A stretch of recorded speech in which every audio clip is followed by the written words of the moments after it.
previous owner, he was the original owner. He had it for 12 years, from basically brand spanking new. He bought it brand new and drove it and drove it and drove it. He was a person that worked in the oil patch, and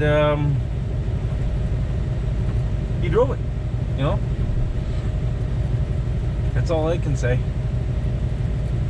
He did right by the vehicle, and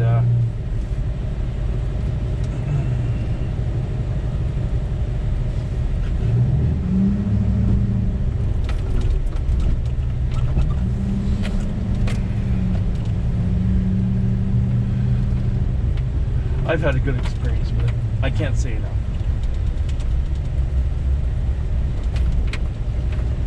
I'm really super happy.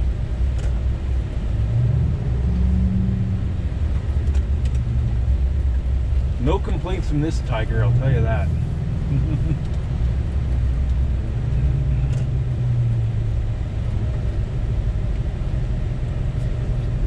Pull right up here.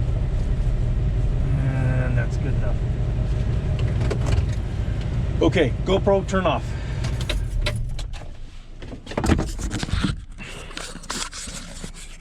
I'm gonna go in and I'll be back in a bit.